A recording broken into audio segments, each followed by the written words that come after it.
This is the Lockpicker 1969, and welcome to my channel, and welcome to the next episode of Interview with the Lockpicker. Today's guest is OtterArms. Say hi. Hello. So, where are you from? I live in Oklahoma now. I'm kind of originally from here. I moved back here recently. Okay. Northeast Oklahoma, kind of around the Tulsa area. So, we had a little difficulty initially hooking up and being able to do the pre-interview. You had a tornado. You want to talk about that a bit? Yeah. Because I ended up messaging you, I think, the night before. And it just around, I don't know, 10 o'clock at night or so, it ended up being two smaller tornadoes came through our town, tore the corner of my roof off and the decking, put a big hole. So it rained all inside, quite a bit of damage. Oh, man. To your credit, you were still willing to go through with the interview, and I said, no, we'll reschedule. He'd had maybe, a few hours of sleep, I think you said at the time, and it was definitely, it was good. It was a good thing to reschedule that, and I'm glad we did. So it seemed like because I think it was like 3 o'clock in the morning, and I'm up on the roof nailing a tarp down in the rain. I'm not going to drag him through a whole pre-interview and keep you on the phone when you're so dead tired after being up all night. I'm like, no, go to bed. Yeah. So I definitely appreciated your tenacity for sure. So what else? So how are things going with the repairs? It's going really good. It's just a rent house that we're in right now, and it's all covered under insurance. We didn't lose any of our property except a couple minor things that were outside on the porch. But it did quite a bit of damage to the drywall, the floor, the subfloor, the roof. Okay. They had to tear out a bunch of insulation, and that's all covered under insurance and everything. So Gotcha. Okay. All right. Well, I'm glad to hear it's going well and that you and your family are all safe and everything. So that's all good. Yeah, thank you. So here's a question for you. What does your name mean? I mean, how did you come up with OtterArms? Because your logo seems to have a whole bunch of things around it, and it just had me curious. Yes, there's a lot of tools and everything. So that AI image creation doesn't really know what a lockpick looks like. So when I'm entering the prompts to make my logo, it just kept generating like the weirdest looking tool. And then finally I settled on that image, but the name itself, OtterArms, came from probably 2 years ago. I was trying to name my channel, and then I wanted the username and the handle to match just to make it easier. And pretty much everything I tried was taken. And my son just got this little stuffed otter toy, and it had these little weird messed up arms, and that's just, so it's named after my kid's toy. Okay. An interesting backstory for sure. So in order for some other things we're going to go over to make sense, I usually ask this question a little later in the interview, but it makes sense to really ask it now. What do you do for a living, or what did you do for a living? So I was a firefighter paramedic for the last 13 years, career department, and I retired from Bentonville, Arkansas, Northwest Arkansas area. For some reason, they thought everybody was kind of out of shape and stuff, and so they put this committee together and were like, hey, let's make everybody do CrossFit. And so I got hurt doing CrossFit. Oh, no. And I ended up just retiring early, medical retirement. After that, we moved back to Oklahoma, kind of where I'm from. And all the daycares are full, so I'm stay-at-home dad right now. Okay. But so your job as a firefighter kind of helped develop your interest in lockpicking, correct? Yes. Yes, Okay. it did. So how did you get into locksport then? So I started, with a cheap Amazon set like years ago on the department. So we'll run a lot of like medical calls, wellness checks, Yeah. where just, hey, so my grandma's not answering the phone. I haven't. And a lot of those times, like, we have to go check, and you know, I wanted to use lockpicking in that way to kind of limit destruction, Yeah. and Non-destructive it didn't entry. really, Yep. yeah, it didn't really go over with my captain. No, he was against it, Why and would I don't. I was just going to Oh, ask go ahead. why was he against it? So I don't really think he was against the idea of lockpicking. I think he was more against me, because since then there has been a couple other guys on the department express interest and buy tools, and they carry some pick sets with them, and it's a non-issue. Okay. I think it was just kind of early on, and it was outside of the normal standards of practice, and it just, Gotcha. in his eyes, it was an unnecessary thing. It was unconventional for him to think about at the time. Yes. Yeah. Okay. So when did you really get into? Well, when did you initially get really interested in it that led you to want to do that? And then at what point did you finally decide to just dive right in? Um, so running on calls and stuff, there were a lot of houses, and one particular comes into mind. This he was a preacher staying at this rent house, and family was really worried about him, and they were convinced he's dead. Mm-hmm. And so we got to check on this guy, and we let this guy do some forceful entry on the door, and it's an old rent house, just tore his door off. We go in, and he's sleeping upstairs. Oh boy. And it really, it was kind of an eye opener. Like, hey, sorry for the damage, but glad you're okay. We'll see you later. And I didn't really like that. And yeah, I can so that's imagine. when I kind of started trying to pick it up. Gotcha.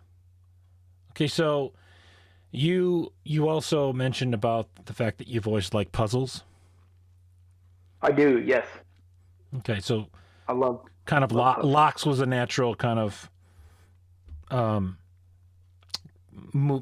it made sense to go to locks because those are puzzles in and of themselves. So okay, yeah. So it was a really good transition. Your first set was an Amazon Chinesium set. What did you go to from that? So after I retired, I ended up just I'm gonna buy that Covert Instruments Genesis set. Just, I heard a lot of good things about it. Mm-hmm. I also heard a lot of bad things about it, but it wasn't. I just, from watching the videos, and there was kind of like a really good appeal to it because there's not a ton of unnecessary tools in there. It's good place to start. Yeah. Yep. Yeah. Yep. And after I retired, I bought that, and I started picking locks just because my kids would nap, and I kind of stuck at home, couldn't go anywhere while they nap, and it just gave me something to do. Did you move on beyond the basics, beyond the Genesis set? I did. I ended up buying the Echelon set when it came out. Since then, I bought a set of Moki picks. Nice. A few different Jimmy Long sets. Mm-hmm. A couple Peterson, just individual tools. Okay. So, in your journey, what challenges did you face, in learning lockpicking? What would you say was the most challenging for you? It was really hard to get started. Like, yeah. Let's see. Let me think about this. Like, So transitioning into that, like no success, picking a lock, and you just can't get anywhere, Yep. to where you're having success. I mean, that was probably the hardest part. Gotcha. And then once you got there and you could start opening some locks, it definitely made it more appealing. Mm-hmm. Then you're like, you have those aha moments. Yeah. Yep. Yeah. And then you want to go on and face that next challenge. Yeah. So you mentioned that you started out, you didn't start out single pin picking and learning that. You started out raking first, correct? Yes. So Yes. Go ahead. I was going to ask, when did you transition? So waking is always a good skill to learn, of course. But when did you decide that you wanted to pick up and learn single pin picking? So I was reading a book online, The Art of Lockpicking, and a lot of like threads on Reddit and everything, and everybody says the same thing, that single pin picking is a lot more reliable. It's a harder skill to learn, but it's typically leads to like higher success of opening a lock. More difficult locks, so I would say. Yeah. Yeah. Yep. So I figured if I want to be successful, that's something I need to learn, and I can't rake my way into everything. Yeah. Okay. So, of security pins, what was your biggest challenge first? Definitely the spool pins. They were giving me a they were giving me a really hard time, and I would watch a video, and so you think about it and you understand the concept of it and how they work, but it just making it happen was really difficult. Kind of the same thing, and then once you got it, it's like, oh, okay, that's what that feels like, and then you can recognize it in the future. Yep. Okay, so one of your first real pick sets was the Genesis set from Covert Instruments. I would imagine then that LPL was somebody that you watched early on when you were getting into it. Who else did you find interested in YouTube and try and follow? So yeah, we at the fire station we would watch a lot of LPL videos. That was always just something everybody kind of shared. Like most of the guys didn't care for lockpicking and stuff, but they really enjoyed watching his videos. And we watched a lot of other smaller channels. I can't really think of anybody in particular. Okay. And I don't want to mention and then leave somebody out. But there were. I understand that one. All right. And because we did watch a lot of forcible entry videos too. And it was just, okay. Sometimes you have a lot of downtime. Yeah. Okay. So the community. So how were you initially introduced when you decided to dive into and get involved in the actual online community? How did you get into it initially? So, well, I joined Reddit, the LPU Lockpicking United channel thread on Reddit. And then I got from there to where I just started posting videos on YouTube. But I never really had like any interactions with anyone until Left Hand Loki came along. And every now and then you kind of meet those people you just really connect with. Yeah. And he was one of them. I talked to him quite a bit, probably almost every day. And you started sharing locks with them, correct? Yes. Yes. Okay. Yeah. Well, mostly he started sharing locks with me. Okay. And I try to keep up, but that guy. He's a machine. Okay, that's good to hear. So, when we originally did the pre-interview, and I asked you about if you were pursuing the belt ranking system, which that's heavily community driven in that the resources are out there to help you with that pursuit. You were really not terribly interested at the time, but you've recently changed your opinion on that. Can you talk about that a bit? Yeah, I didn't really want to pursue it because like there were kind of some flaws with the system. I feel like that, you pick one green belt lock and you're a green belt. And I didn't really like, just for my own comfort, like I want to be able to pick the majority of like what's on that list before I can claim that title. And so I just never really wanted to pursue it. And then here the other day I was talking to Lock Junkie and he kind of agrees I should probably pursue it. Hey, I guess my theory on that one is pursue it the way that you are comfortable with. You can pursue it step by step, and if it makes you feel that you've accomplished it one step at a time, then do it one step at a time. It's open to whomever wants to skip the initial things because maybe they've been picking white and yellow belt locks forever, and they want to skip to something and start from there. It's really, I think, flexible however you want to do it because you're really challenging yourself, and it's not so much about challenging others. So it's not like a competition with other people as much as it is pushing your own limits. So yeah, that's the way I see it, I guess.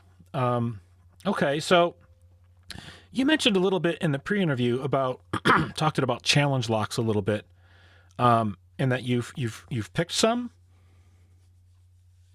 Yes, I think I just uploaded the 6 challenge lock video, which I've got probably 5 more on my table right now. Okay. That I've got one more video I have to edit, so that'll be the 7th. Wow.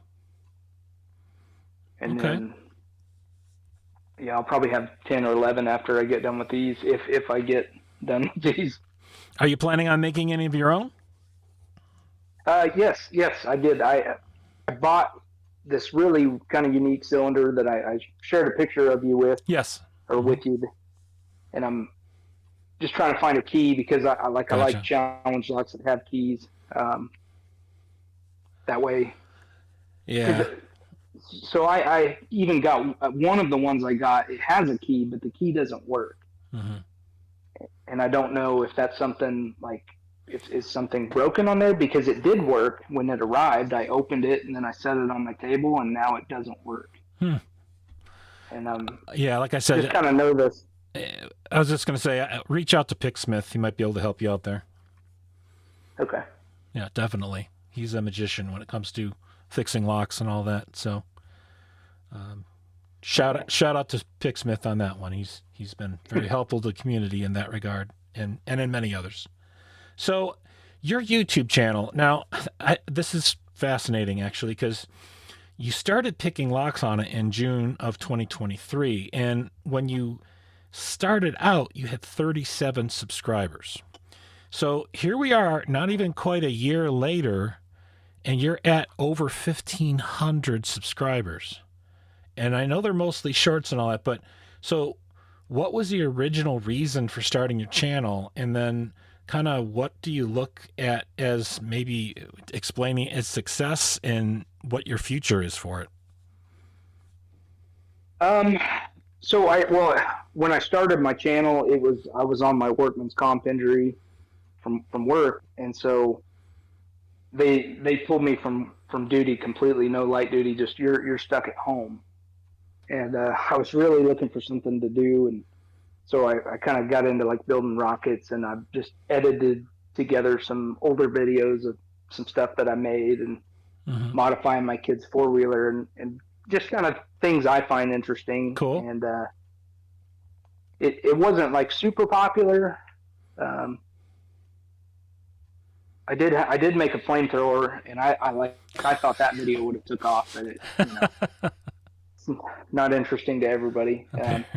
And then I just kind of transitioned into that, like, oh well, I'm gonna use this and start making videos, and then I'll possibly use them for the belt system, or share them on Reddit. And I didn't really think about getting followers or anything. I just tried to make my videos interesting and quick. And but wow, a jump from 37 to over 1,500 in less than a year is amazing. That's an amazing accomplishment. Yeah, thank you. That's all I can say. My hat's off to you. That's just awesome. So what is the future of your channel? What do you intend to do with it? Um, I'm just gonna keep picking locks, moving forward.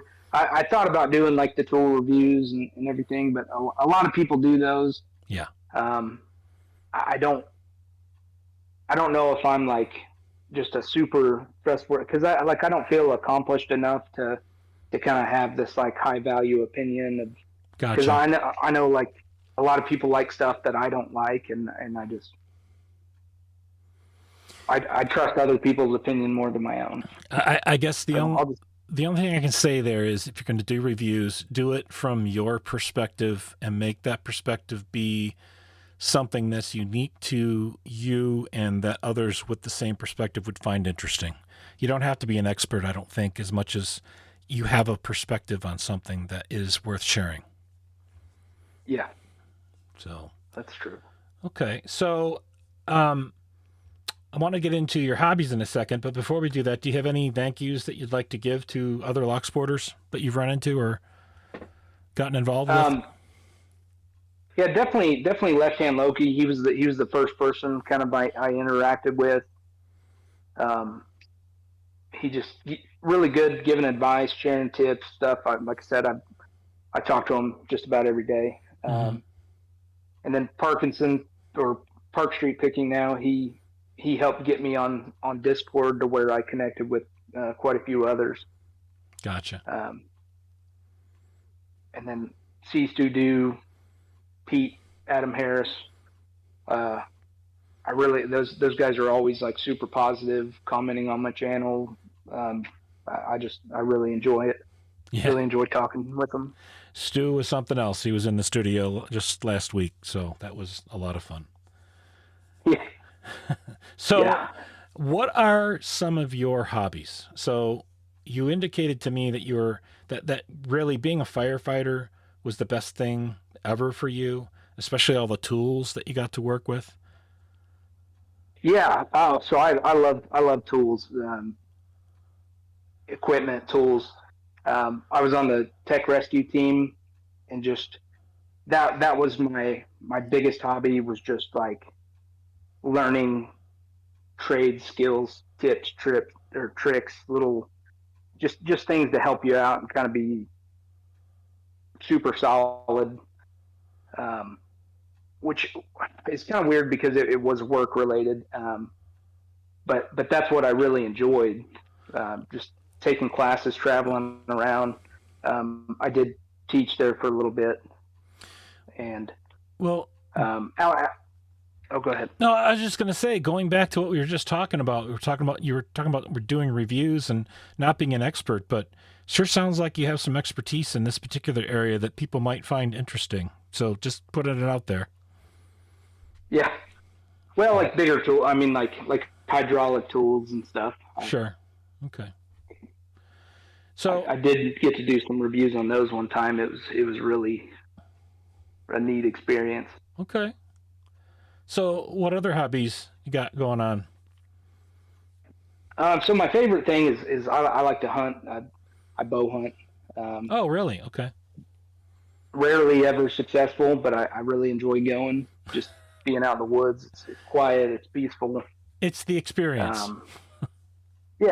Yeah, kind of a little retreat, get away, yep. Reset. That's probably the biggest thing of like what I go for. Like it has to be done. Outside of that, I like to build stuff. I've always had shops, garages, stuff. Mm-hmm. I've got a lot of woodworking tools. Yeah. My wife has a Pinterest list that's a mile long on things she wants me to make. The honey-do list. Yep. Yeah. And me too. I kind of, it's like a challenge in itself. Like, here's a picture of something. Can you recreate it? I do really like that stuff too. Oh, that's cool. That is a challenge to take something you see and make it, or make it better, one or the other. Yeah. So yeah, that kind of gets into you mentioned tinkering. So what do you tinker with? So like I said, in my shop, I had these big metal kind of warehouse shelving of just parts, pieces, electric motors, wood, different wood. So just seeing what you can come up with. Yeah. Just that's cool. Making different jigs for stuff. I don't know, just kind of wherever there's a need, like to just, hey, I can solve this problem. Like we bought my kid this little Power Wheel 4-wheeler, and it only went half a mile an hour, and I was like, I could fix that. And by the end of it, we were burning motors out. And so the modding experience began. Yes. You just wait till it gets to cars, actual cars. Yeah. Then you're in trouble. So I did end up, I made him a Power Wheel. Like I made the frame, the hood, the seat. Wow. Just from scratch. I bought a wiring kit, and this thing was so fast, and it just started. He just hit the gas on it, and it would just strip gears. And so I'd order more gearboxes, and just they would hold up for a little bit, and then if he turns too sharp or something, it would just strip those plastic gears out. Oh no. Okay. Yeah. All right. So, last question before we wrap up. What is your favorite thing about locksport? Well, I have a lot of things I enjoy about it. My favorite thing is probably the interaction. I feel like since I retired and stuff, I'm kind of a recluse. I just stay at home quite a bit. So you still kind of, I don't have any social media, so I still get kind of a little bit of social online interactions with people, but it's not anything overwhelming. Yeah. You get to meet a lot of cool people that are kind of, all over the world. Yeah, definitely. I like the rewards of when you have that really hard lock that you've been working on and you finally get it open. It's a really good feeling. Mm-hmm. And the encouragement you get from others out there that you've accomplished something. Oh yeah. Especially like through Discord. Oh yeah. And Reddit itself, but I like Discord better because it's a little kind of more one-on-one. Mm-hmm. But just the advice and tips that people. Nobody views you and your channel as competition or anything like that. Yeah. You're a friend. You're a colleague. Yeah.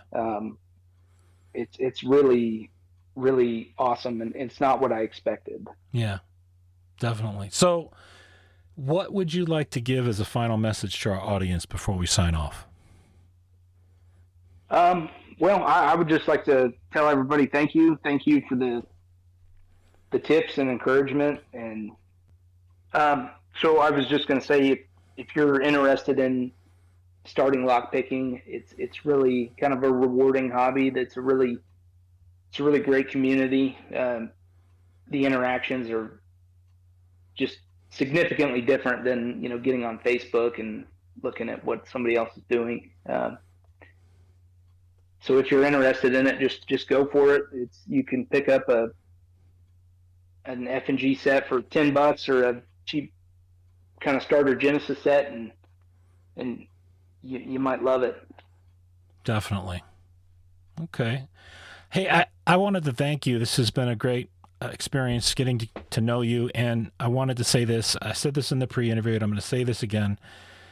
Thank you for what you did for your choice of career, and it takes very special people, in my opinion, to be willing to put yourselves out there, put your own life on the line to be a firefighter, and people don't realize the things that paramedics roll into as well. So thank you for what you did, and that you were willing to put yourself out there and do that, and that you enjoyed doing it is the most important part. So thank you for that. All right, with that, I'll reiterate once again for the sake of the series, if you have not been interviewed yet and would like to, please reach out to me. We're happy to get that set up and get you all recorded and get an interview done. It's a fun experience. I guess ask anybody who's been interviewed. And I look forward to hearing from people. with that, we'll wrap this one up. If you are a subscriber, thank you. If you are not yet a subscriber, please hit that subscribe button, turn on notifications and all, and hit like on the video. And thanks for listening.